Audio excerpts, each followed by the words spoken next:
Hello student, class 10th के सामाजिक विज्ञान के भूगोल के अंतर्गत अध्याय 7 पर डिस्कशन करना है और अध्याय 7 है राष्ट्रीय अर्थव्यवस्था की जीवन रेखा।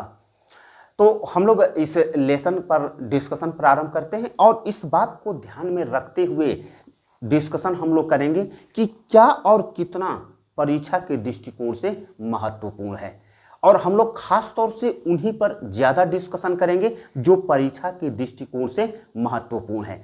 नंबर 1, हम लोग पहले यह डिसाइड करते हैं कि राष्ट्रीय अर्थव्यवस्था की जीवन रेखा किसे कहा जाता है। तो राष्ट्रीय अर्थव्यवस्था की जीवन रेखा परिवहन व संचार व्यवस्था को कहा जाता है। संचार व्यवस्था को कहा जाता है। अगर हम नंबर 2 की बात करें तो जो परिवहन की बात करें चाहे संचार की बात करें, यह किस क्षेत्र की आर्थिक गतिविधियां हैं, क्योंकि हम लोग इसके पूर्व भारतीय अर्थव्यवस्था के क्षेत्र पढ़ चुके हैं और इसके अंतर्गत हम लोग देख चुके हैं कि प्राथमिक क्षेत्रक होता है, द्वितीयक क्षेत्रक होता है और तृतीयक क्षेत्रक होता है।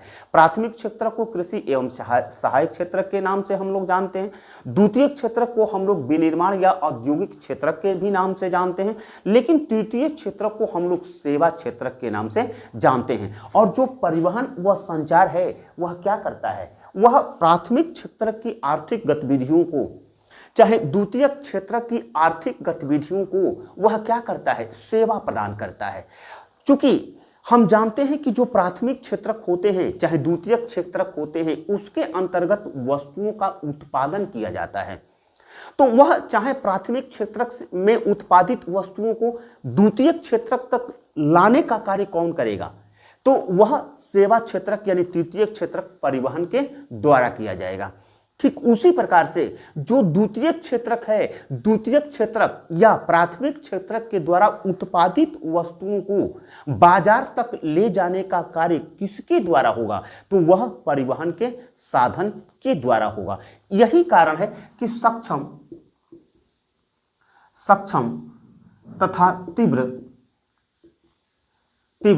परिवहन तथा संचार व्यवस्था क्या होता है, किसी भी राष्ट्र के आर्थिक विकास के लिए आवश्यक होता है, क्योंकि यह जो सक्षम तथा तीव्र परिवहन व संचार व्यवस्था के कारण राष्ट्र का आर्थिक विकास बहुत ही तीव्र गति से होता है। क्योंकि परिवहन का जो साधन है वह क्या करते हैं, आपूर्ति स्थल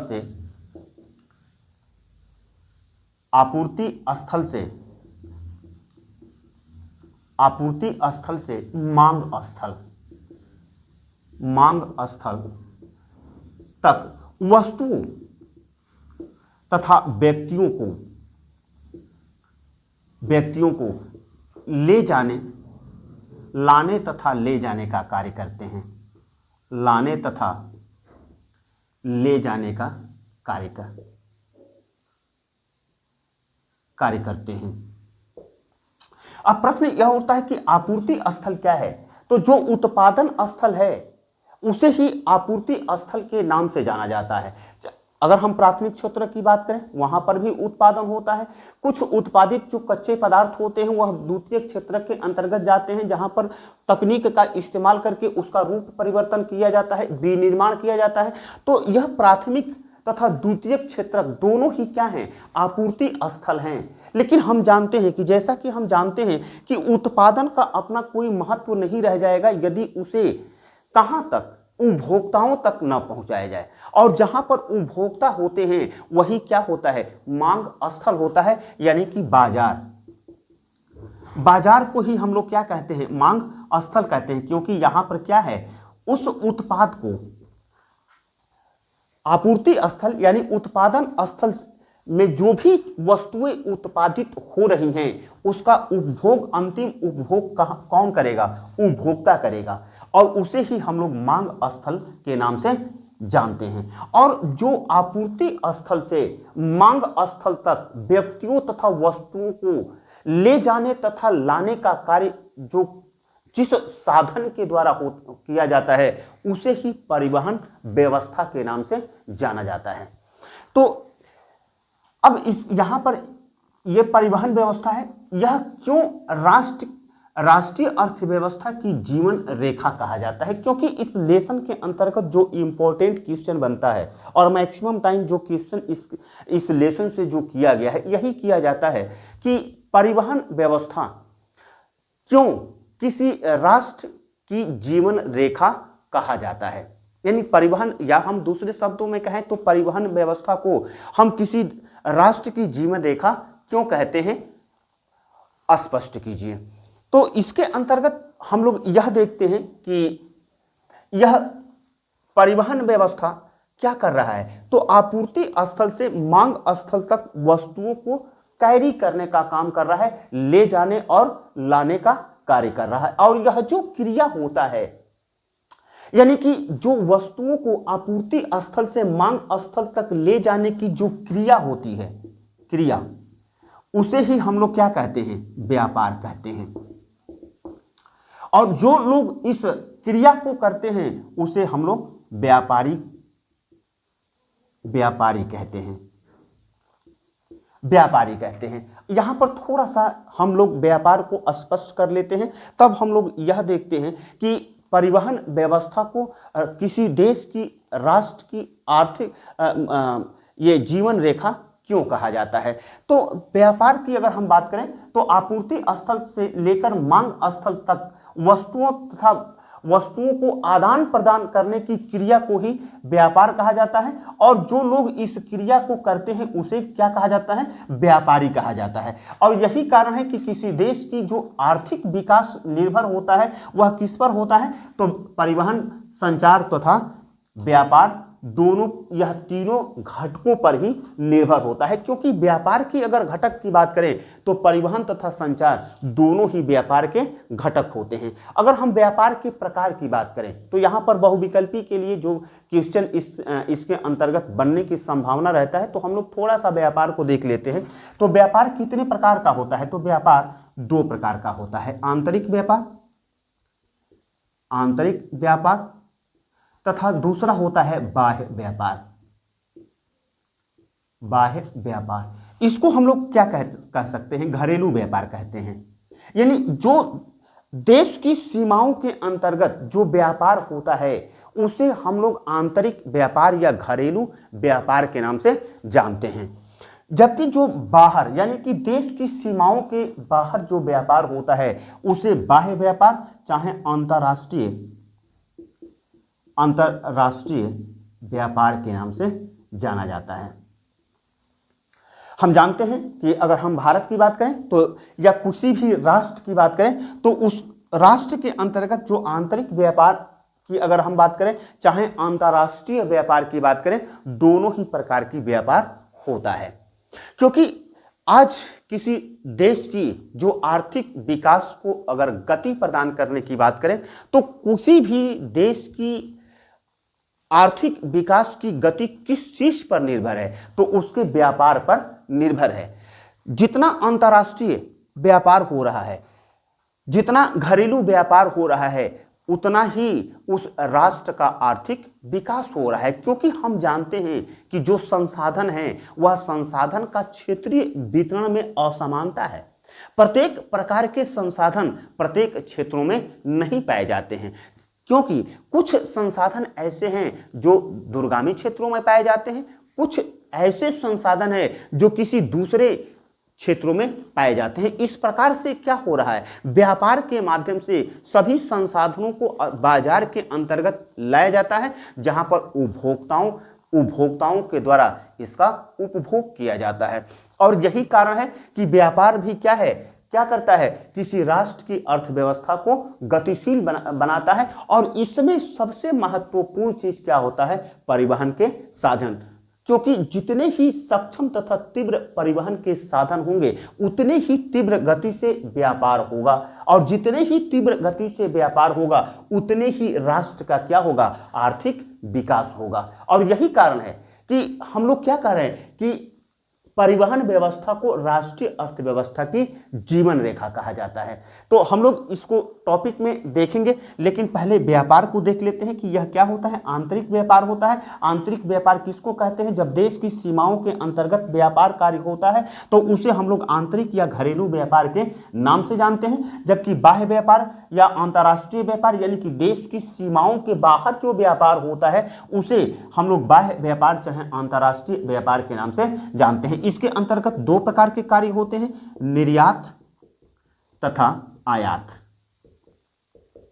निर्यात तथा आयात। अब यहां पर एक बहुविकल्पी का क्वेश्चन पहले बनाता था, 2 वर्ष पहले बनाया हुआ है कि आयात कभी कभी पूछ देता है कि आयात के अंतर्गत क्या होता है, कभी कभी पूछ देता है कि निर्यात के अंतर्गत क्या होता है। तो यहां पर सिंपल जानिए कि निर्यात के अंतर्गत जो हमारे देश की वस्तु है विदेशों के अंतर्गत यानी कि दूसरे देश में भेजा जाता है। यानी कि अगर किसी वस्तु को हम अपने देश से किसी दूसरे देश में बेचने के लिए ले जाते हैं तो उसे हम लोग क्या कहते हैं? निर्यात कहते हैं। लेकिन आयात के अंतर्गत यानी कि जो किसी दूसरे देश से जो वस्तुएं अपने देश में लाई जाती हैं उसे क्या कहा जाता है? आयात कहा जाता है। तो इस बात को ध्यान रखिएगा, क्योंकि व्यापार संतुलन की जब बात आता है, वस्तुतः इससे कोई क्वेश्चन नहीं पूछता है, संतुलन की बात आती है तो अगर किसी देश का निर्यात ज्यादा है जबकि आयात कम हो रहा है तो उस देश की दृष्टिकोण से वह व्यापार संतुलन की स्थिति कही जाती है। लेकिन यदि किसी देश में निर्यात कम तथा आयात ज्यादा हो रहा है तो वहां पर व्यापार असंतुलन की परिस्थितियां निर्मित हो जाती हैं और उससे राष्ट्र का विकास अवरुद्ध हो जाता है। यानी कि राष्ट्र के विकास के लिए क्या होना चाहिए? तो राष्ट्र के विकास के लिए यह होना चाहिए कि निर्यात ज्यादा होना चाहिए और आयात कम होना चाहिए। इस लेसन के अंतर्गत हम लोगों को व्यापार के संबंध में इतना ही जानना था। हम लोग उस प्रश्न को समझते हैं कि परिवहन तथा संचार व्यवस्था को जो राष्ट्रीय अर्थव्यवस्था की जीवन रेखा कहा जाता है तो आखिर वह क्यों कहा जाता है? तो नंबर 1 की अगर हम बात करें तो जैसा कि हमने कहा कि परिवहन व्यवस्था क्या करता है, तो परिवहन व्यवस्था आपूर्ति स्थल से मांग स्थल तक व्यक्तियों तथा वस्तुओं का क्या करता है? आदान प्रदान करता है। और वैसे साधन को ही हम लोग परिवहन व्यवस्था के नाम से जानते हैं। तो यह परिवहन व्यवस्था राष्ट्रीय अर्थव्यवस्था की जीवन रेखा क्यों कहा जाता है? तो अगर हम नंबर 1 की बात करें तो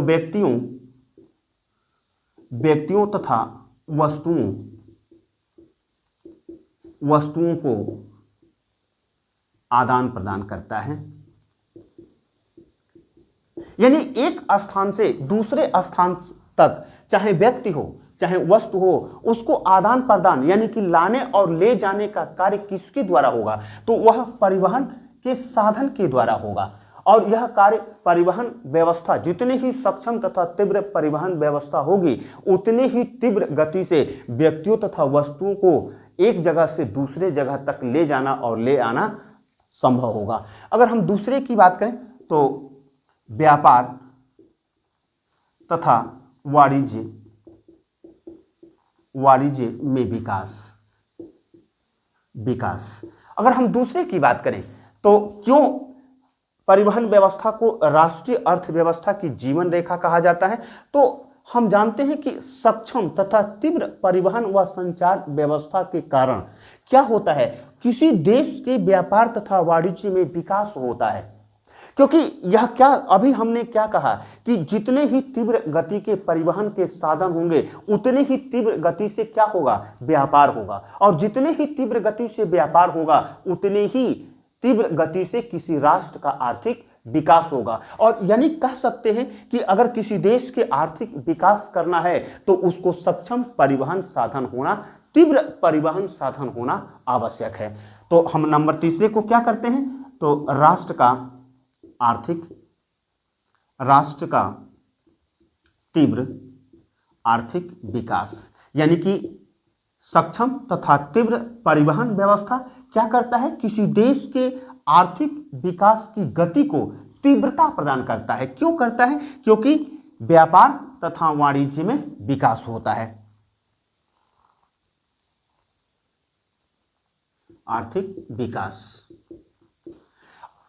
चौथे की यदि हम बात करें तो परिवहन साधन क्या करता है, रोजगार सृजन कर रहा है, रोजगार का सृजन करता है। हम जानते हैं कि परिवहन व्यवस्था की अगर हम बात करें तो परिवहन व्यवस्था सेवा क्षेत्र के अंतर्गत आता है, और जितना तकनीकी विकास हो रहा है उस तकनीकी विकास के कारण परिवहन साधन में क्या हो रहा है, आज विकास हो रहा है। परिवहन साधन में विकास होने के कारण बहुत से जो बेरोजगार लोग हैं आज कहां पर रोजगार प्राप्त कर रहे हैं, आज सेवा क्षेत्र के अंतर्गत रोजगार प्राप्त कर रहे हैं। और सेवा क्षेत्र के अंतर्गत जो परिवहन के साधन है उसमें ज्यादा लोगों को रोजगार उपलब्ध हो रहा है। तो हम कह सकते हैं कि जो परिवहन व्यवस्था है वह क्या कर रहा है, लोगों को के लिए रोजगार का सृजन कर रहा है। अगर हम पांचवें की बात करें तो सामाजिक तथा सांस्कृतिक विकास। सांस्कृतिक विकास, लोगों के जो सामाजिक विकास की बात करें चाहे सांस्कृतिक विकास की बात करें तो सक्षम तथा तीव्र परिवहन साधन के कारण भी क्या हो रहा है, सामाजिक तथा सांस्कृतिक विकास हो रहा है। आज हम देख रहे हैं कि सक्षम परिवहन साधन के कारण लोग बहुत दूर तक यात्रा कर सकते हैं, अपने रिश्तेदारों से चाहे अपने सगे संबंधियों से, अपने मित्रों से मिल सकते हैं, आ जा सकते हैं, चाहे संचार साधन के द्वारा चाहे हम परिवहन साधन की बात करें। तो इससे क्या होता है, इससे सामाजिकता में विकास होता है। परिवहन साधन के कारण आज लोग चाहे ऐतिहासिक स्थल की बात करें चाहे धार्मिक स्थल की बात करें, तमाम तरह की पर्यटन यात्राएं करते हैं, जिससे उनका क्या होता है, सांस्कृतिक विकास होता है। और यह सांस्कृतिक विकास किस पर निर्भर करता है, तो सांस्कृतिक विकास परिवहन के साधन पर निर्भर करता है। यही कारण है कि परिवहन के साधन क्या करते हैं, लोगों में सामाजिक तथा सांस्कृतिक विकास करते हैं। अगर हम छठवें की बात करें तो छठवां क्या है, तो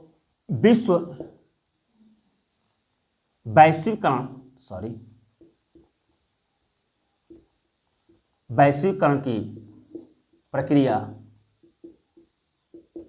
को तीव्रता प्रदान करता है। अगर हम कहें कि अगर आज पूरा विश्व एक बाजार के रूप में उभरा है, तो पूरा विश्व एक बाजार के रूप में क्यों उभरा हुआ है, इसलिए कि सक्षम तथा तीव्र गति के जो परिवहन साधन है, जो संचार व्यवस्था आए, जिसके कारण क्या हो रहा है, पूरा विश्व एक बाजार के रूप में उभर रहा है। तो यह अगर हम कहें कि जो वैश्वीकरण की प्रक्रिया हो रही है, उस वैश्वीकरण की प्रक्रिया में अगर सर्वाधिक योगदान की बात करें तो सर्वाधिक योगदान किसका है, तो सक्षम तथा तीव्र परिवहन तथा संचार व्यवस्था का है। क्योंकि इस सक्षम तथा तीव्र गति के परिवहन साधन के कारण वैश्वीकरण की प्रक्रिया क्या हो रही है, आगे बढ़ती है और काफी तीव्र गति से होती है। और यही कारण है कि परिवहन साधन क्या होते हैं, किसी भी राष्ट्र के आर्थिक विकास के लिए आवश्यक होते हैं। जितना ही सक्षम तथा तीव्र गति के परिवहन तथा संचार साधन होंगे, उतने ही तीव्र गति से व्यापार होगा, और जितने ही तीव्र गति से व्यापार होगा उस राष्ट्र का, उस देश का आर्थिक विकास होगा। और यही कारण है कि परिवहन व्यवस्था को किसी देश की राष्ट्र अर्थव्यवस्था की जीवन रेखा कहा जाता है। तो अब प्रश्न उत्पन्न होता है कि यह परिवहन साधन के प्रकार कितने हैं। यद्यपि इसके अंतर्गत जो प्रकार से क्वेश्चन की बात करें तो प्रकार से कोई भी क्वेश्चन पूछता नहीं है, हाँ, लेकिन बहुविकल्पी के लिए इसको देखना, इस पर डिस्कशन करना आवश्यक है। परिवहन के साधन,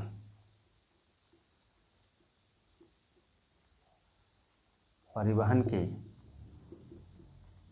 साधन, यद्यपि हम लोग को परिवहन के इतिहास के विषय में नहीं जानना है, लेकिन यहाँ पर अगर हम परिवहन की बात कर रहे हैं तो अगर परिवहन के इतिहास की बात करें तो प्राचीन काल में परिवहन का कार्य मानव ही करता था। यानी मानव ही वस्तुओं को एक जगह से दूसरी जगह लाने तथा ले जाने का कार्य करता था। लेकिन जब पशुपालन प्रारंभ हुआ तो पशुपालन प्रारंभ होने के बाद परिवहन के साधन के रूप में पशुओं को इस्तेमाल किया गया। लेकिन परिवहन के साधन के अंतर्गत क्रांतिकारी परिवर्तन कब से प्रारंभ हुआ? जब पहिए का आविष्कार हुआ। पहिए के आविष्कार से परिवहन के साधन में क्रांतिकारी परिवर्तन आना प्रारंभ हो गए। लेकिन जब तकनीक का विकास हुआ, यानी वाष्प इंजन का आविष्कार किया गया, उसी प्रकार से दहन इंजन का आविष्कार किया गया, तो इन दोनों ही आविष्कारों के कारण परिवहन के जो साधन है अत्यधिक तीव्रगामी हो गए। और यह जो परिवहन के साधन हैं, यह परिवहन के साधन के रूप में हम लोगों को वर्गीकरण करना है। तो स्थलीय परिवहन जो स्थल मार्ग से होते हैं, वह उसी तरह से जलीय परिवहन जो जल मार्ग के द्वारा होता है, तथा वायु परिवहन जो वायु मार्ग के द्वारा होता है। अगर स्थलीय परिवहन की बात करें तो स्थलीय परिवहन के अंतर्गत 3 प्रकार के परिवहन देखने को मिलते हैं। सड़क के मार्ग के द्वारा, रेलवे मार्ग और पाइपलाइन।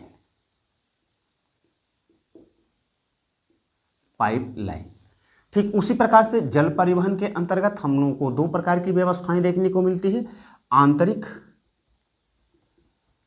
आंतरिक जल परिवहन तथा समुद्री जल परिवहन। इसी प्रकार से वायु परिवहन के अंतर्गत भी 2 प्रकार की व्यवस्थाएं देखने को मिलती है। घरेलू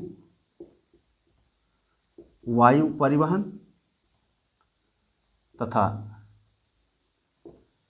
दूसरा है अंतर्राष्ट्रीय वायु परिवहन। यद्यपि इससे जो लघु उत्तरी तथा का क्वेश्चन की अगर बात करें, चाहे दीर्घ उत्तरी क्वेश्चन की बात करें, तो इससे लघु उत्तरी क्वेश्चन तथा दीर्घ उत्तरी क्वेश्चन नहीं पूछा जाता है। यद्यपि एक इससे क्वेश्चन पूछने की संभावना होता है, क्योंकि सड़क परिवहन के रूप में सड़क मार्ग के महत्व को स्पष्ट करने के लिए कभी कभी पूछ देता है, और वो भी लघु उत्तरी क्वेश्चन के अंतर्गत। लेकिन इससे बहुविकल्पी के क्वेश्चन बनने की संभावना होता है। उसी दृष्टिकोण में रखते हुए हम लोग इसको डिस्कशन करते हैं। अगर सड़क परिवहन की बात करें तो प्राचीन काल से स्थलीय मार्ग के रूप में सड़क का प्रयोग होता रहा है। हम लोग रेशम मार्ग को देख चुके हैं। अगर भूमंडलीकरण के अंतर्गत जो रेशम मार्ग का अध्ययन कर रहे थे, जो कि स्थल तथा समुद्र यानी कि जल मार्ग के द्वारा न केवल शेष एशिया को यूरोप तथा अफ्रीकी महाद्वीप को जोड़ने वाला मार्ग था, बल्कि वह क्या करता था,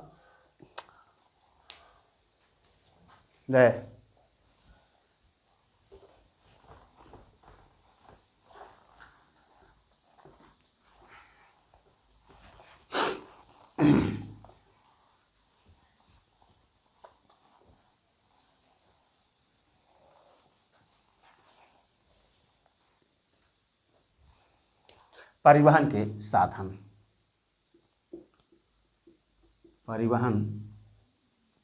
के साधन। अगर परिवहन के इतिहास की बात करें तो प्राचीन काल में मानव ही परिवहन का साधन था। मानव अपनी वस्तुओं को एक स्थान से दूसरे स्थान तक स्वयं ले जाने का कार्य करता था। लेकिन जब पशुपालन प्रारंभ हुआ तो पशुओं को परिवहन के साधन के रूप में प्रयोग किया गया। परिवहन के साधन में क्रांतिकारी परिवर्तन तब आया जब पहिए का आविष्कार हुआ। पहिए के आविष्कार के बाद पशुओं को प्रयोग किया गया, तथा जैसे बैलगाड़ी की बात करें, घोड़े गाड़ी की बात करें, तमाम तरह के पशु गाड़ी का इस्तेमाल किया गया, प्रयोग किया गया परिवहन के साधन के रूप में। लेकिन अगर परिवहन के साधन में तीव्रगामी परिवर्तन कब हुआ, यानी कि तीव्रता कब आया, जब वाष्प इंजन का आविष्कार हुआ, चाहे दहन इंजन का आविष्कार हुआ। वाष्प इंजन के आविष्कार तथा दहन इंजन के आविष्कार के साथ ही परिवहन में अति तीव्रता आता चला गया। अगर हम परिवहन के साधन की बात करें तो हम लोगों के कोर्स के अंतर्गत यह 3 प्रकार से वर्गीकृत किया गया है। अगर नंबर 1 की बात करें तो स्थल, जो स्थलीय मार्ग होते हैं जो कि स्थल से जाते हैं, और जल, जो जलीय मार्ग हैं, और उसी तरह से वायु मार्ग।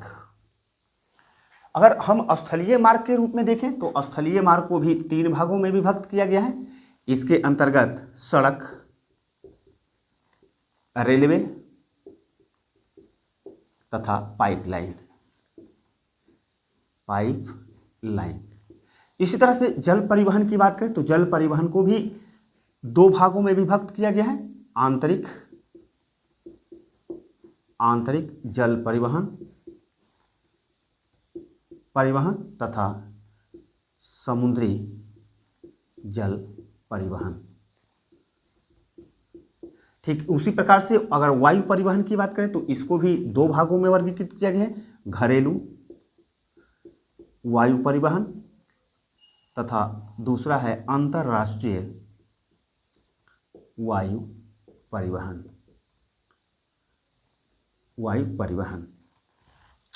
यद्यपि इससे लघु उत्तरी या दीर्घ उत्तरी क्वेश्चन पूछने की संभावना नहीं होता है, लेकिन सड़क की अगर बात करें तो सड़क पर कभी कभी लघु उत्तरी क्वेश्चन पूछता है। तो और इसके अंतर्गत जो पूछा जाता है, यह पूछा जाता है कि परिवहन के साधन के रूप में सड़क मार्ग के महत्व का उल्लेख कीजिए। यही एक क्वेश्चन इससे पूछने की संभावना होता है, लेकिन बहुविकल्पी के रूप में इससे क्वेश्चन बनता है। और उस दृष्टिकोण को में रखते हुए हम लोग डिस्कशन करते हैं। अगर सड़क मार्ग की बात करें तो प्राचीन काल से सड़क मार्ग का इस्तेमाल होता रहा है। अगर हम रेशम रूट के विषय में पढ़ रहे थे, रेशम मार्ग के विषय में पढ़ रहे थे, तो रेशम मार्ग क्या था, यानी स्थल और समुद्र से होने वाले जो व्यापार थे जिसको हम लोग रेशम मार्ग के नाम से जानते हैं। तो प्राचीन काल में अगर कहें तो सर्वप्रथम सड़क को ही परिवहन के रूप में इस्तेमाल किया गया। अगर आज हम भारत की बात करें तो आज भारत में सड़कों का बहुत ज़्यादा नेटवर्क पाया जाता है। अगर नेटवर्क की बात करें तो नेटवर्क के मामले में अगर विश्व में दूसरे स्थान पर भारत है और पहले स्थान पर USA यानी कि संयुक्त राज्य अमेरिका है, जो कि प्रथम स्थान पे है सड़क नेटवर्क के रूप में। अगर हम भारत की बात करें तो भारत का स्थान दूसरा है। भारत में संपूर्ण सड़कों की अगर जाल की बात करें तो यहाँ पर 54.6 लाख किलोमीटर, यह आंकड़ा 2014-15 का है। लेकिन वर्तमान समय की बात करें तो 66.7 लाख किलोमीटर यह वर्तमान का है। अगर हम बात करें कि भारत में किस राज्य में सर्वाधिक सड़क घनत्व पाया जाता है तो सर्वाधिक सड़क घनत्व वाला राज्य केरल है। सर्वाधिक सड़क घनत्व वाला राज्य केरल है, जहां पर 517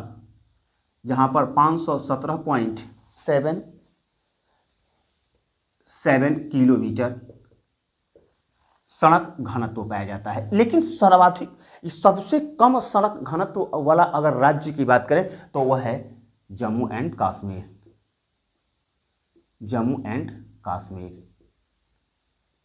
जहां पर 12.14 किलोमीटर सड़क घनत्व पाया जाता है।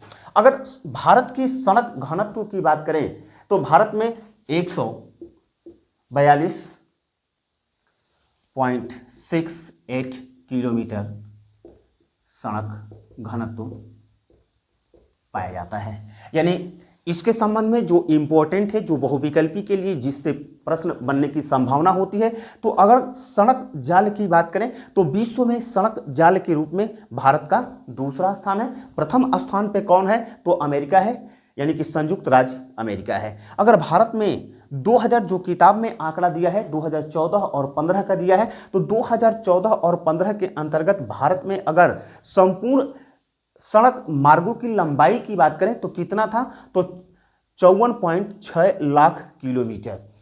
अगर हम वर्तमान समय की बात करें तो वर्तमान समय में 66.7 लाख किलोमीटर सड़क जाल पाया जाता है। अगर सड़क घनत्व की बात करें यानी कि 100 किलो वर्ग किलोमीटर की क्षेत्र में सड़कों की लंबाई को ही क्या कहा जाता है, सड़क घनत्व कहा जाता है। अगर सर्वाधिक सड़क घनत्व की बात करें तो सर्वाधिक सड़क घनत्व कहाँ पाया जाता है, तो केरल में पाया जाता है 517.77 किलोमीटर प्रति 100 वर्ग किलोमीटर। अगर उसी प्रकार से कहें कि सबसे कम सड़क घनत्व वाला राज्य कौन सा है, तो जम्मू एंड कश्मीर है। और भारत में कितना सड़क घनत्व पाया जाता है, तो 142.68 किलोमीटर सड़क घनत्व पाया जाता है। सड़क मार्ग रेलवे मार्ग की अपेक्षा बहुत ही आसान होता है। क्यों होता है, तो यह उन क्षेत्रों में भी सड़कें बनाई जा सकती हैं जिन क्षेत्रों में ऊबड़ खाबड़ जमीन होता है या पर्वतीय क्षेत्र होते हैं। सबसे बड़ी खासियत यह है कि यह लोगों को सुविधा उपलब्ध कराता है, या कहें कि यह लोगों को एक क्षेत्र से दूसरे क्षेत्र को जोड़ने में बहुत ही सहूलियत प्रदान करता है।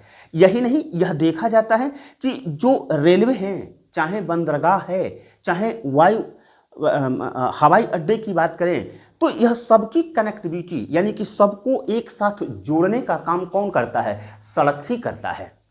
इसके द्वारा यानी कि सड़क मार्ग क्या है, सड़क मार्ग सस्ता भी है तथा सर्व सुलभ भी होता है, और यही नहीं सबसे बड़ी चीज होती है कि यह इसको बनाना सरल होता है। यही कारण है कि आज हम परिवहन के साधन के रूप में सड़क का काफी महत्व है, और भारत में परिवहन के रूप में सड़क मार्ग यानी स्थलीय मार्ग में सड़क मार्ग का सर्वाधिक इस्तेमाल होता है, प्रयोग होता है। अगर हम बात करें कि भारत में कितनी प्रकार की सड़कें पाई जाती हैं,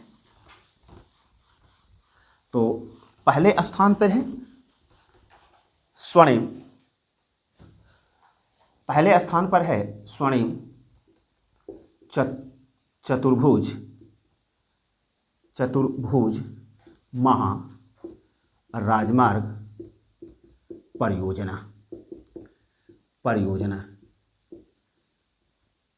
परियोजना। इसके अंतर्गत क्या है, इसके अंतर्गत यह प्रस्तावित किया गया कि जो 4 मेगा सिटी हैं, चाहे दिल्ली की बात करें, कोलकाता की बात करें, चेन्नई की बात करें, मुंबई की बात करें, इन चारों ही मेगा सिटी को आपस में जोड़ने की बात किया गया। यह परियोजना इसी पर कार्य करता है, और 2 गलियारे की निर्माण किया गया, यानी कि एक उत्तर से दक्षिण का गलियारा, और इसे ही NH-44 कहा जाता है। और यह क्या है, भारत में सर्वाधिक लंबा राष्ट्रीय राजमार्ग है। पहले हम लोग जानते हैं कि पहले NH-7 जो वाराणसी से कन्याकुमारी तक जाता था, सर्वाधिक लंबा मार्ग के रूप में जाना जाता था, लेकिन अब कौन सा हो गया है, तो NH-44 हो गया है, जो उत्तर से दक्षिण गलियारे के रूप में यानी कि स्वर्णिम चतुर्भुज महाराजमार्ग परियोजना के अंतर्गत 4 मेगा सिटी को जोड़ने के अलावा 2 गलियारे की बात किया गया, जो कि पहला गलियारा कौन सा बनाया गया, उत्तर दक्षिण गलियारा, जो श्रीनगर से यानी उत्तर में श्रीनगर से दक्षिण में कौन सा, तो कन्याकुमारी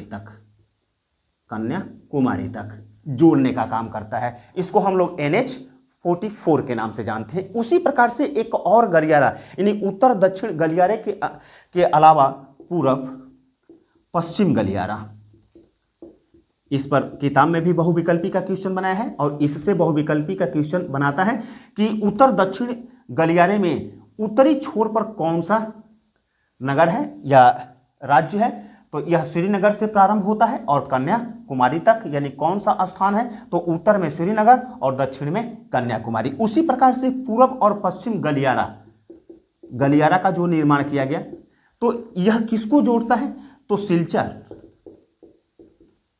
जो असम में है, जो असम में है, को पोरबंदर से जोड़ता है, जो कि गुजरात में है। यानी अगर पूर्व और पश्चिमी गलियारे में अगर पूर्वी क्षेत्र की बात करें तो वह कौन सा स्थान है, तो सिलचर जो असम में है। और उसी प्रकार से अगर पश्चिमी क्षेत्र की बात करें तो पश्चिमी स्थल कौन सा है, तो पोरबंदर है जो कि गुजरात में है। यानी कि स्वर्णिम चतुर्भुज महाराजमार्ग परियोजना के अंतर्गत क्या किया गया कि 4 महानगरों यानी दिल्ली, मुंबई, कोलकाता तथा चेन्नई को आपस में जोड़ने के लिए 6 लेन का यानी कि 6 लेन का रूट प्रस्तावित किया गया तथा इसके अंतर्गत 2 गलियारे का निर्माण किया गया। एक गलियारा है जिसको हम लोग उत्तर और दक्षिण गलियारे के नाम से जानते हैं और दूसरा गलियारा है जिसको पूर्व और पश्चिम गलियारे के नाम से जानते हैं। पूर्व और पश्चिम गलियारा सिलचर यानी असम को पोरबंदर यानी गुजरात से जोड़ता है। उसी प्रकार से अगर उत्तर और दक्षिण गलियारे की बात करें तो उत्तर दक्षिण गलियारा श्रीनगर को जम्मू कश्मीर से जोड़ने का काम करता है और इसे ही NH-44 कहा जाता है। और NH-44 ही भारत का सबसे लंबा राष्ट्रीय मार्ग है। अगर हम कहें कि स्वर्णिम चतुर्भुज महाराजमार्ग की देखरेख कौन करता है, तो स्वर्णिम चतुर्भुज मार्ग की देखरेख भारतीय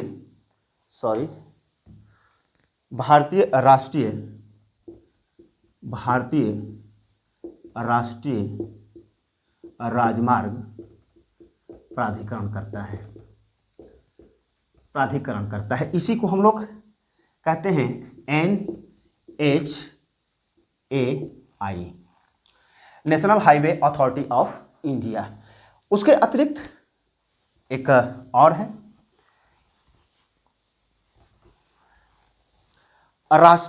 दूसरा है राष्ट्रीय राजमार्ग।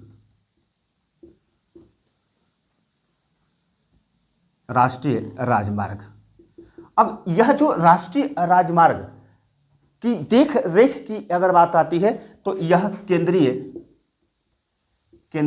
लोक निर्माण विभाग के द्वारा किया जाता है, CPWD यानी सेंट्रल पब्लिक वर्क डिपार्टमेंट के द्वारा इसका रखरखाव किया जाता है। अगर भारत की में बात करें तो भारत में अगर राष्ट्रीय राजमार्गों की बात करें तो अभी तक 599 राष्ट्रीय राजमार्गों का निर्माण किया जा चुका है। अगर हम बात करें कि NH-1 कौन है, तो यह अमृतसर और दिल्ली के मध्य जो ऐतिहासिक राजमार्ग है, ऐतिहासिक जिसको शेरशाह सूरी राजमार्ग के नाम से जाना जाता है, शेरशाह सूरी राजमार्ग के नाम से जाना जाता है। यह ऐतिहासिक राजमार्ग है और इसको हम लोग NH-1 के नाम से जानते हैं।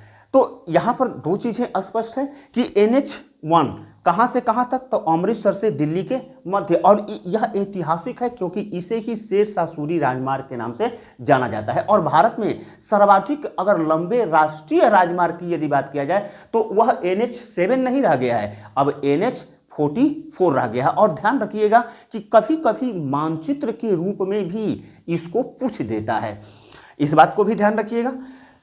तो यह क्या करता है कि राष्ट्रीय राजमार्ग क्या करता है कि राज्यों की राजधानियों को जोड़ने का काम करता है तथा सुदूर क्षेत्रों को आपस में कनेक्टिविटी यानी कि नेटवर्क उपलब्ध कराता है। इसके अतिरिक्त तीसरे प्रकार की जो हमारे यहाँ सड़कें पाई जाती हैं वह है राज्य राजमार्ग। अब राज्य राजमार्ग को देखरेख कौन करता है, तो लोक निर्माण विभाग करता है। लोक निर्माण विभाग यानी कि PWD करता है। इसके अंतर्गत यानी कि राज्य मार्ग के अंतर्गत राज्य की राजधानी को राज्य के प्रत्येक जिला मुख्यालय को जोड़ने का कार्य किया जाता है। और वैसी सड़कों को हम लोग किस नाम से जानते हैं, तो राज्य राजमार्ग के नाम से जानते हैं। और राज्य राजमार्ग की देखरेख या उसकी सुरक्षा तथा बनाने की जिम्मेदारी किसको होती है, तो PWD की होती है। उसके इसके अतिरिक्त बहुत सी प्रकार की योजनाएं के अंतर्गत सड़कों का निर्माण किया जाता है। प्रधानमंत्री ग्रामीण सड़क योजना के अंतर्गत ग्रामीण क्षेत्रों में कनेक्टिविटी देने के लिए क्या किया जाता है, तो सड़कों का निर्माण किया जाता है। अगर हम बात करें तो सीमांत सड़कों की, अगर हम बात करें, अगर चौथे नंबर पर सीमांत सड़कों की बात करें तो सीमांत सड़कें क्या हैं? सीमांत सड़क जो सीमा के, जो भारत की सीमा पर और खास तौर से उत्तर पूर्वी क्षेत्रों में आर्थिक विकास को निश्चित करने के लिए सीमांत सड़कों को निर्माण किया गया। लेकिन सीमांत सड़कों को निर्माण का एक और उद्देश्य है भारत को सुरक्षा प्रदान करना। और यह किसके द्वारा किया जाता है, तो सीमांत सड़कों का निर्माण सीमा सड़क संगठन के द्वारा किया जाता है। और सीमा सड़क संगठन की स्थापना, सीमा सड़क संगठन की स्थापना 1966 में किया गया था।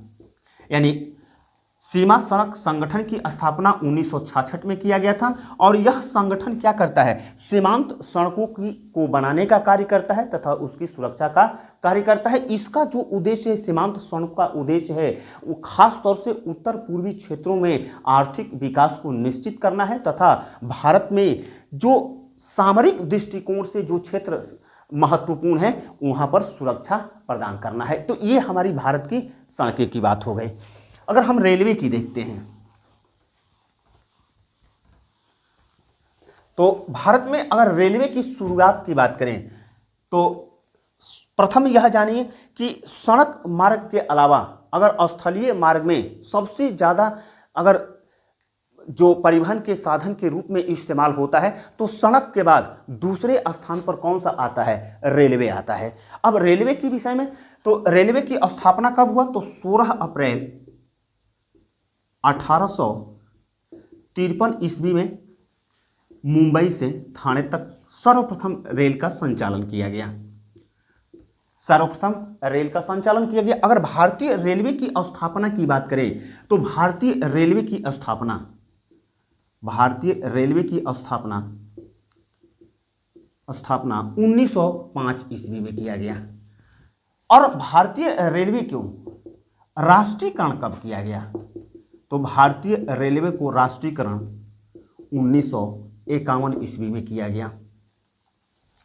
यह उसके संबंध में, यानी कि रेलवे के संबंध में मुख्य ये जो बहुविकल्पी के लिए जो इंपॉर्टेंट होते हैं वो मैं बात कर रहा हूं। अगर हम कहें कि बड़ी लाइन, मीटर लाइन तथा गेज लाइन, तो ध्यान रखिएगा जो जिस लाइन की जो चौड़ाई होता है 1 मीटर से अधिक होता है उसको बड़ी लाइन कहा जाता है।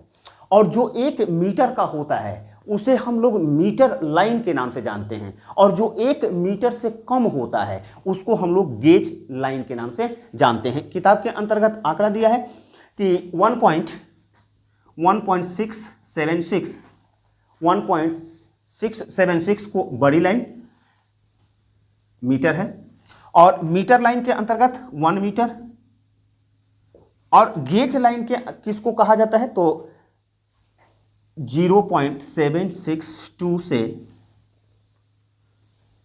0.610 मीटर।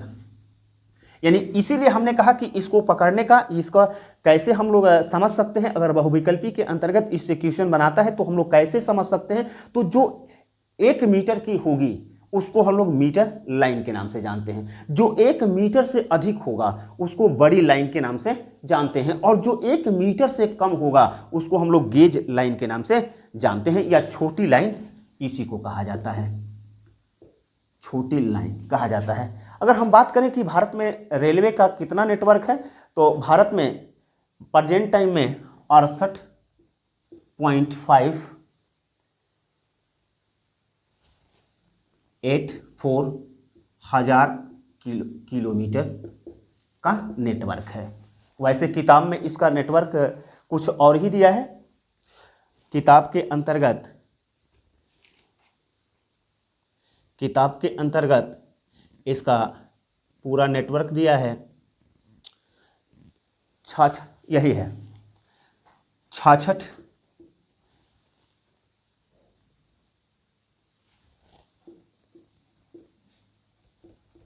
यानी 66,687 किलोमीटर का भारत में रेलवे का नेटवर्क है। तो यह हुआ रेलवे के संबंध में। रेलवे की भारत में स्थापना कब हुआ? तो 16 अप्रैल 1853 को रेलवे का प्रारंभ हुआ। कहाँ से कहाँ तक हुआ? तो मुंबई से थाने तक। अगर भारतीय रेलवे की स्थापना कब हुआ? तो 1905 में। भारतीय रेलवे का राष्ट्रीयकरण कब किया गया? तो 1951 में। अगर हम बात करें तो भारत में कितनी प्रकार की लाइनें पाई जाती हैं? तो भारत में 3 प्रकार की लाइनें पाई जाती हैं। बड़ी लाइन जो 1 मीटर से अधिक होती हैं, मीटर लाइन जो कि 1 मीटर तक की होती हैं, और छोटी लाइन जो 1 मीटर से कम होती हैं। उनको हम लोग मीटर लाइन के नाम से, छोटी लाइन के नाम से जानते हैं। तो यह हुआ रेलवे के संबंध में। अगर हम पाइप लाइन की बात करें तो भूमिगत जो आवागमन को कम करने के लिए तथा प्रदूषण रहित तथा त्वरित परिवहन के रूप में पाइप लाइन का इस्तेमाल किया जाता है। इसके अंतर्गत, हालांकि किताब के अंतर्गत कई पाइपलाइन की चर्चा किया है, लेकिन एक इंपॉर्टेंट होता है जगदीशपुर, हजीरा, जगदीशपुर पाइपलाइन परियोजना।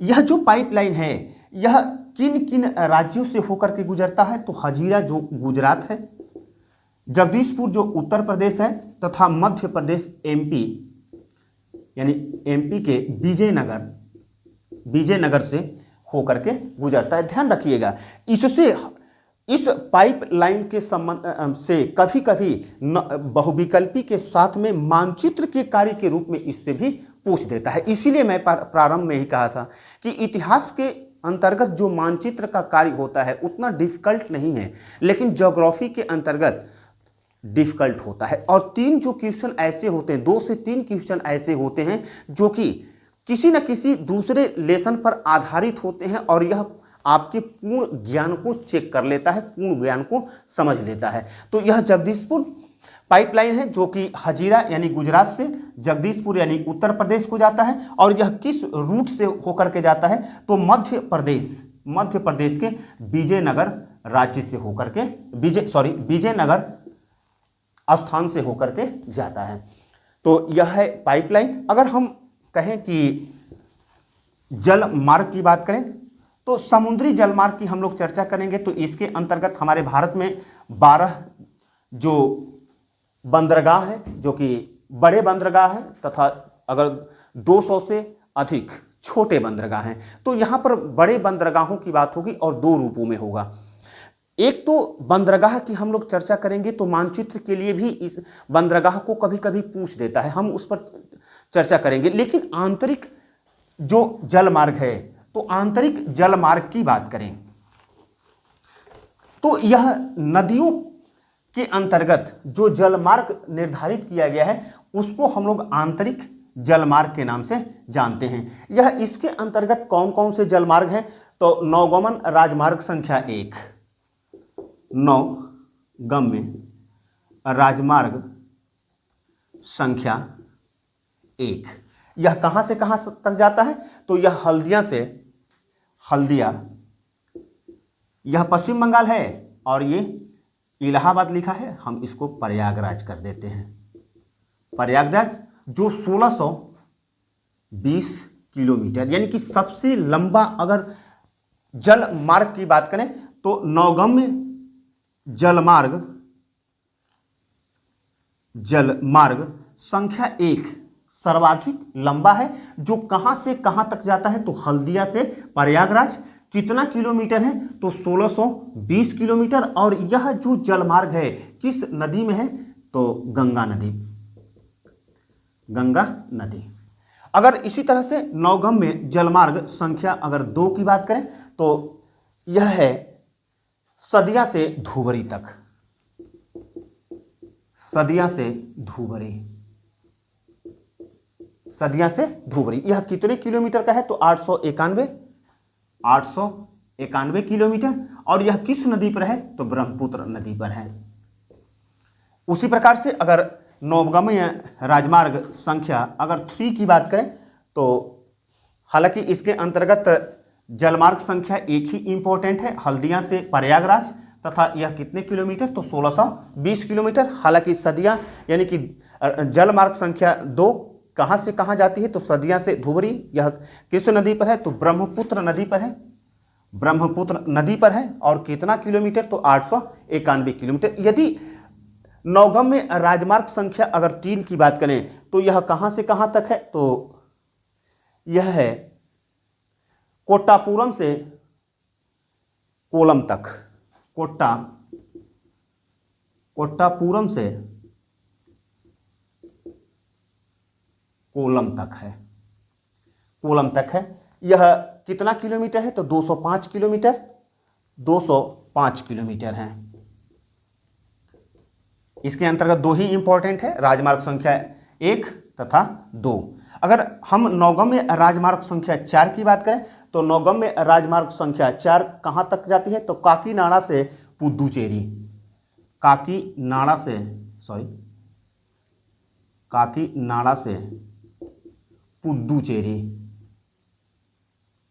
पुदुचेरी। यह कितने किलोमीटर की है, तो यह है 1078 किलोमीटर, 1078 किलोमीटर। और यह किस नदी पर है, तो कृष्णा नदी पर है, कृष्णा नदी पर है। यह है हमारा आंतरिक जलमार्ग। यानी आंतरिक जलमार्ग के अंतर्गत जो जलमार्ग संख्या 1 है, हल्दिया से प्रयागराज, सर्वाधिक लंबा है और यह गंगा नदी पर बना हुआ है, 1620 किलोमीटर है। और उसी तरह से अगर जलमार्ग संख्या 2 की बात करें तो सदिया से धुबरी है, जो कि 891 किलोमीटर है। और यह किस नदी पर बना हुआ है, तो ब्रह्मपुत्र नदी पर बना हुआ है। ये 2 इंपॉर्टेंट होता है, बहुविकल्पी के दृष्टिकोण से यह इंपॉर्टेंट होता है। अब उसके बाद हम लोग देखते हैं समुद्री मार्ग। तो समुद्री मार्ग हम जानते हैं कि प्राचीन काल से ही परिवहन के रूप में समुद्री मार्ग का प्रयोग होता रहा है। भारत में अगर पतन की बात करें तो भारत में अभी मैंने बताया कि 12 बड़े पतन यानी कि बंदरगाह पाए जाते हैं। और मैंने कहा कि इसके अंतर्गत बहुविकल्पी के भी क्वेश्चन के साथ साथ इसके अंतर्गत मानचित्र का भी कार्य पूछ देता है। तो दोनों ही दृष्टिकोण से हम लोग इसको ध्यान में रखते हुए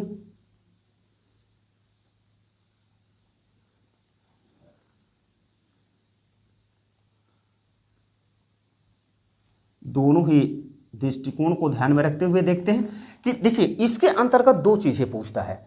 नंबर 1 की 12 जलपोत बंदरगाह हैं। तो अब 12 बंदरगाहों को आप याद करेंगे तो काम नहीं चलेगा, लेकिन आपको क्या याद करना पड़ेगा, कांडला बंदरगाह कहाँ है, तो गुजरात में है। उसी तरह से यह क्या है, तो यह ज्वारीय बंदरगाह है। अगर हम मुंबई बंदरगाह की बात करें, मुंबई बंदरगाह तो कहाँ है, तो महाराष्ट्र राज्य में है। यह क्या है, भारत का सबसे बड़ा बंदरगाह है, यानी बृहत बंदरगाह है। जो मुंबई बंदरगाह है सबसे बृहत बंदरगाह है। अगर गोवा की बात करें तो गोवा का मार्मगाओ बंदरगाह, ध्यान रखिएगा। मार्मागांव बंदरगाह ऐसा बंदरगाह है जहां से लौह अयस्क का निर्यात किया जाता है और भारत का 50% लौह अयस्क का निर्यात मार्मागांव बंदरगाह से ही किया जाता है। अगर हम मैंगलुरु बंदरगाह की बात करें जो कर्नाटका में है, मंगलुरु बंदरगाह जो कि कर्नाटक में है। उसी तरह से कोची बंदरगाह कहाँ है, हम इसीलिए कहे कि सारे बंदरगाह को याद करना आसान काम नहीं होता है, लेकिन आप लोग ऐसा कर सकते हैं कि राज्य और बंदरगाह जहां पर भी होगा वह समुद्र के किनारे होगा। तो आसान है, इस ट्रिक के अनुसार चलेंगे तभी होगा, क्योंकि इसके अंतर्गत कभी कभी पूछता है कि पश्चिमी क्षेत्र के किसी बंदरगाह को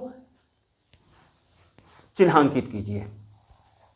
कहने का अर्थ है कि मानचित्र के अंतर्गत भी इससे कार्य पूछा जा सकता है, यानी बहुविकल्पी के अंतर्गत तो हो सकता है, लेकिन इसको मानचित्र के रूप में भी इसको दर्शाने के लिए दे देता है। और कभी इसके अंतर्गत 2 प्रकार के क्वेश्चन पूछता है।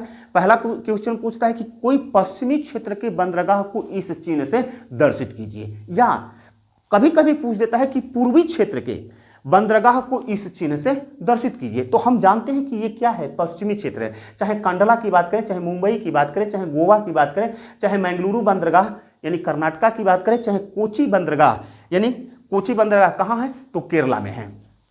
कोची बंदरगाह केरल में है। उसी तरह से अगर दक्षिण और पूरब की बात करें तो दक्षिण और पूरब में तूतीकोरम बंदरगाह है। तूतीकोरन बंदरगाह है जो बहुत ही प्रसिद्ध बंदरगाह है और तथा प्राकृतिक बंदरगाह है। प्राकृतिक बंदरगाह है जो क्या करता है, कनेक्टिविटी देता है। लेकिन सबसे बड़ी चीज है कि यह जो बंदरगाह अवस्थित है उसको दक्षिण पूर्वी बंदरगाह कहा जाता है। तो ध्यान रखिएगा, मानचित्र के रूप में अगर पूछता है कि दक्षिणी पूर्वी बंदरगाह को चिन्हांकित कीजिए तब तो तूतीकोरम हो जाएगा।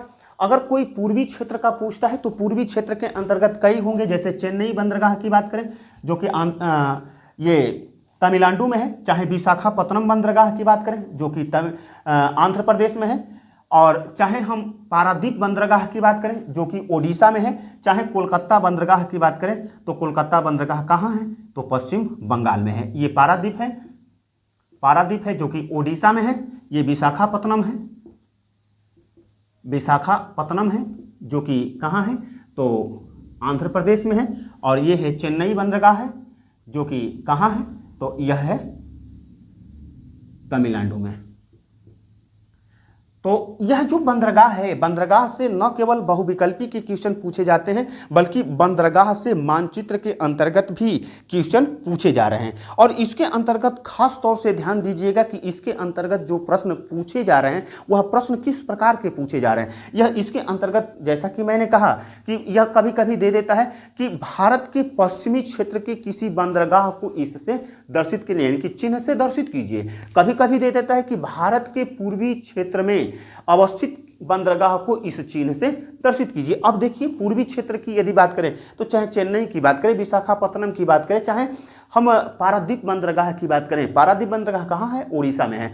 विशाखापत्तनम बंदरगाह कहाँ है, तो आंध्रा में है। अगर हम चेन्नई बंदरगाह की बात करें तो कहाँ है, तो यह बंदरगाह तमिलनाडु राज्य में है। अगर पूर्वी क्षेत्र के विषय में पश्चिमी क्षेत्र के विषय में पूछता है तो कांडला बंदरगाह जो कि गुजरात में है। जो मुंबई बंदरगाह जो भारत का सबसे बड़ा बंदरगाह है तो वह कौन सा है, तो मुंबई बंदरगाह है जो कि महाराष्ट्र राज्य में है। उसी प्रकार से मार्मागाओ बंदरगाह की बात करें जो गोवा में है। उसी प्रकार से मंगलुरु बंदरगाह की बात करें जो कर्नाटका में है। उसी प्रकार से कोची बंदरगाह की बात करें जो कि केरल राज्य में है। अगर तूतीकोरन की बात करें तो यह कहाँ है, तो दक्षिण पूर्वी क्षेत्र में पड़ता है। यहाँ पर तमिलनाडु राज्य में पड़ता है जो कि प्राकृतिक बंदरगाह है। तो यह बंदरगाह है जो कि क्या करता है, यह समुद्री मार्ग उपलब्ध कराता है और इसके माध्यम से भारी वस्तुओं की बात करें, चाहे तमाम तरह के खनिज पदार्थों की बात करें या संपूर्ण रूप से कहें तो इन्हीं बंदरगाहों के माध्यम से हमारे यहाँ विदेशी व्यापार होते हैं। तो यह हुआ हमारा जल मार्ग। अगर वायु मार्ग की बात करें तो वायु मार्ग से अभी तक कोई क्वेश्चन लगभग नहीं पूछा है, चाहे बहुविकल्पी की बात करें और चाहे हम लॉन्ग या शॉर्ट आंसर क्वेश्चन की बात करें तो इसके अंतर्गत किसी प्रकार के क्वेश्चन को नहीं पूछता है। तो यह हुआ हम लोगों का जो राष्ट्रीय अर्थव्यवस्था की जीवन रेखा है। इसके अंतर्गत हमने यह कोशिश किया है कि आपको लॉन्ग क्वेश्चन, शॉर्ट क्वेश्चन, तो इसके अंतर्गत लॉन्ग क्वेश्चन के रूप में सबसे इंपॉर्टेंट जो क्वेश्चन होता है यह होता है कि परिवहन व्यवस्था को राष्ट्र की अर्थव्यवस्था का जीवन रेखा क्यों कहा जाता है, स्पष्ट कीजिए, उल्लेख कीजिए, वर्णन कीजिए। एक सबसे महत्वपूर्ण क्वेश्चन यही होता है इस लेसन के अंतर्गत। लेकिन अगर दूसरे क्वेश्चन की बात करें कि दूसरा क्वेश्चन कौन सा महत्वपूर्ण होता है, तो परिवहन साधन के रूप में सड़क मार्ग का उल्लेख कीजिए या सड़क मार्ग के महत्व को बताइए। तो हमने इस पर दोनों पर चर्चा किया और इसके अंतर्गत जो बहुविकल्पी के लिए इंपॉर्टेंट होता है उस पर भी चर्चा किया। Thank you.